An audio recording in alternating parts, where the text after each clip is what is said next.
and let the vlogage begin. Hi, I'm Chad, and welcome to virtual reality. Now, we like to start off in virtual reality because it is a place where we can go fast without repercussions. So, with that said, let us go fast.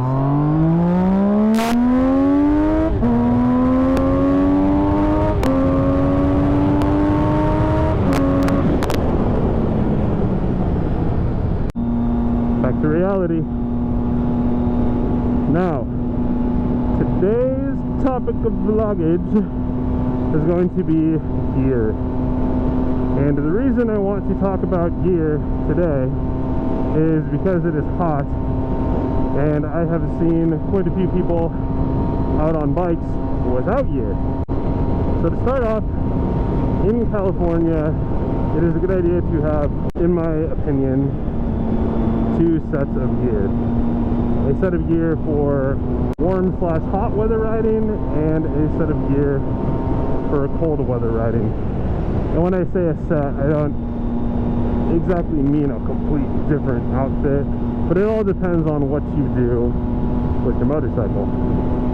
So I have 2 jackets, 2 pairs of gloves, 2 pairs of boots, and a pair of Kevlar jeans, as well as 2 different helmets. So we will start up top and work our way down. As I mentioned, I have 2 helmets. I have owned more helmets than that, but crashed in a bunch of them, rendering them useless. So, first helmet I will talk about is the helmet I'm wearing now, which is my vlog/daily friend riding helmet. And that is my AGV K4 Evo. I've had this helmet for many years, and it is severely obsolete. There are a lot of newer helmets by AGV that offer a lot more functionality as well as comfort for less money than this originally cost me.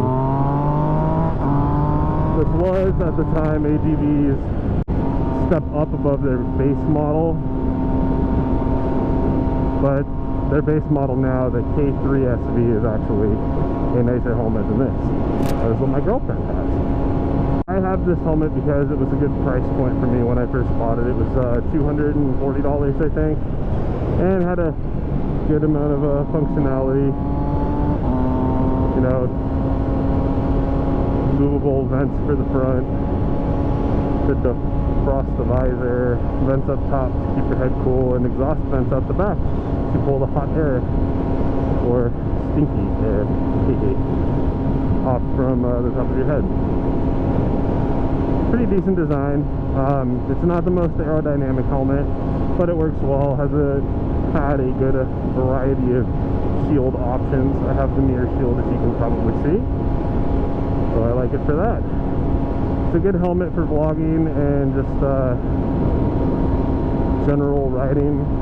I have a Sena SMH-10R headset in here, and I'll use it for if I'm going on a long ride and want some music to listen to, or if I'm riding with friends, I pair with them. So it's good. Since it already had the hardware in it, I figured I might as well just throw the GoPro out and wire up a mic in here, as well as attach a little Velcro strip for the ridiculous GoPro Hero 5/6 mic adapter. But it works well for what I use it for.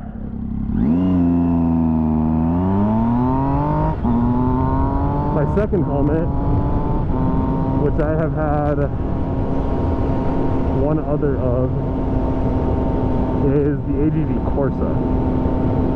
And I absolutely love that helmet. It is super aerodynamic, has an amazing field of view, which puts any other helmet I've ever worn to shame, and it's super light. That said, you do get a lot of wind noise because there is not a lot of sound deadening in it. The helmet I'm wearing now, the K4 Evo, is much quieter. But obviously the Corsa has its advantage in the shape that it is, as well as the lightness. Now, it's a bit of a step up from pretty much anything else I can think of. I think it's one of the most expensive helmets you can buy, aside from, of course, the ridiculous Pista GP.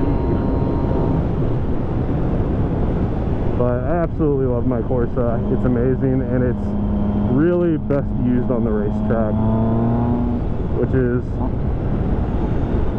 primarily where I like to use it. Not this one in particular yet, because I haven't been able to go to the track since I got it, but I used my last Corsa at the track, but it was amazing. Working our way down a little bit, we're going to talk about jackets now. I have two jackets. One for hot weather riding and one for cold weather riding. Or really in Southern California, one for about 80% of the time and another for about 20% of the time. The jacket I have on now is, what is this called? Crap, I forgot. The jacket I am currently wearing, I believe, is called the Dainese Super Speed,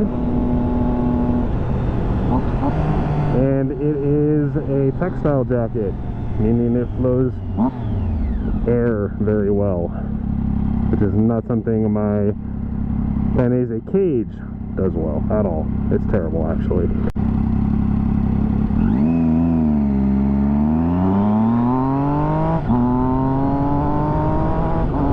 And it is a really, really good jacket for where I live. Generally speaking, our low temperatures are still above the 70s here in South County, and our temperatures can get over 100 degrees. Today it's at least, I think it was about 86 or 87 when I left. Feels like it's gotten a little hotter. Might be close to 90 now. So a jacket like this is completely essential. It flows air very nicely. It has a pocket for my back protector, armor in the forearms, and not mesh in your critical impact zones. So a jacket like this is typically a one and done. You go down, you slide in it, it'll save your hide once, but after that the textile is going to be too chewed up to really be of any use for another fall. I really can't say enough about how well this thing breathes. Like, as long as I'm moving, it's totally fine. It's hot today. And my other jacket is a Dainese Cage. And that is a non-perforated leather jacket, which I have no idea why I bought. I thought it looked really cool, and I got it before I even had a bike, so kind of made sense back then. Doesn't really make a whole lot of sense now. But I had that jacket for a long time. Used it with a pair of Delta Pro leather pants that I had, and did my first track day with those, and a lot of canyon riding. So it worked okay. Just really not breathable at all. I was dying every time I wore it, and it was hot out. But it worked, and I still use it to this day. Did go down in it once, scuffed it up a little bit. No biggie though. Got it repaired for a couple $100 I think, and it looks pretty good. But again, not the ideal all-around jacket, which is why I have this. So moving down to my hands. Gotta keep those hands protected. Your hands and your feet are the two most fragile parts of your body besides your noggin, and are responsible for a lot of very fine movements and inputs. So those are two things you want to have, well, four really, that you want to have well protected. Now, I have two pairs of gloves. These are my favorite gloves, and the gloves I wear pretty much all the time now. They are the Dainese Druid D1. They're a gauntlet glove. They actually breathe okay, all things considering. There's no perforation at all. They're more of an entry-level track glove than a comfy touring glove, but I like them. They're really supple. They feel really nice. You have a good feel on the controls. They're super soft. And I crash tested them, and they held up great, so can't fault them there. Now my other pair of gloves that I have are the Dainese 4-strokes. And the 4-strokes I haven't worn in I have no idea how long, just because I like the feeling that these give me better. But 4-strokes are good. They're perforated on the palm. They're leather. They have stainless steel knuckles and plate on the top of your hand. Well, palm slided, these have also on the 4-strokes. This is a really good piece of equipment. Keeps your glove from catching if you fall down and slide like that. As well as the little distortion control thing on the pinky there, which is meant to prevent your pinky from being fractured in the event of a low side. Haven't fractured my pinky in any of the crashes I've had, so gotta say it works pretty well.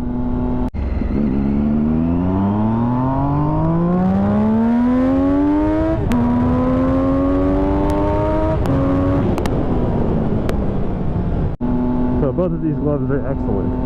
Been extremely happy with these, and I'll probably buy another pair sometime in the near future. Moving down to my legs.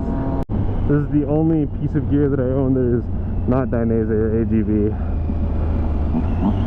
These are the Scorpion, I think EXO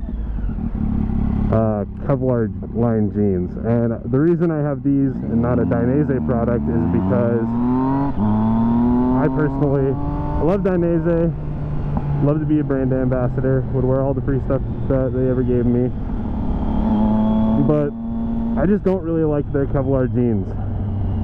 They don't feature a lot of Kevlar, and they're very expensive. I think the cheapest pair that they have is like over $200 or right thereabouts. These were 120 bucks, and they have a full Kevlar liner on the front side from the waist down to the ankles, as well as the whole rear of the jean from your waist down to your lower leg. On top of that, they are really thick denim. So will these save you some from abrasion in a crash? Yeah, probably, depending on how fast you're going to street crash. I would say they're a good bet. And on top of that, they're extremely comfortable. They have pockets for knee armor, but don't come with knee armor. And I've just never bought any. And finally, moving down to the last part of my body, my feet. These are the only boots that I'm currently wearing. They are the Dainese Axial Pro Ins, and boy are these boots amazing. They're pretty expensive, but well worth the money. I've crash tested these, hold up great. The thing that makes these so cool is that they have a carbon fiber endoskeleton. So the boot on the inside is carbon fiber, which makes it very strong and rigid, but it is hinged. And the top part of the boot is not like a boot where it's shaped to a certain form. So it makes them extremely maneuverable. There's almost no resistance. It's really more like you're wearing a shoe than a boot. When I first started riding, I had a pair of the, I think they were the Cortec Vice WP riding shoes, which are kind of cool. They had some kind of reinforcement in the toe, as well as a shank in the sole. So if you crash, they're pretty durable. I think they would have held up well. However, once I got a pair of race boots, I just never wanted to wear those again. The race boots, the feel you get on the pegs, on the rear brake pedal, on the shifter, is so much more direct and just feels so much better than the shoes ever did. So I just never wore them again. I had a pair of the Dainese TRQ out boots, which are pretty good. But once I got the Axial Pro Ins, I stopped wearing those because these are incredible. They're literally like wearing a shoe. The range of movement you get with your ankle is amazing. And there's no resistance when you want to put your foot down to hit the shifter. Or to wedge it under the shifter. It's just an amazing design, and I really got to hand it to Dainese on those. So to touch on this now, I think gear is one of the most important things you can buy if you are a motorcyclist, and should absolutely be factored into the purchase price of a motorcycle if you are a new rider. Gear will save you a huge amount of money if you are to crash, as well as a lot of pain. They say to dress for the slide and not the ride, and I could not agree more with that. It's about 90 out today, I would say, give or take, and I have all my gear on, and I'm pretty comfortable, all things considering, and I don't ride without it. It's just not worth the risk. Now, the reason I have pretty much only AGV and Dainese gear is because I really appreciate the styling and the comfort that their products offer. Yes, they are a bit premium, but I believe they are worth that premium, as well as their proven design and engineering. Dainese outfits some of the best racers in the world, and I know that if their protection is good enough for those guys, it's certainly good enough for me, and it all looks really cool. Thanks for watching. Like, comment, subscribe. Let's interact. Let's be friends. Give me some feedback. Let me know how I can improve. That's about it. See you guys in the next one.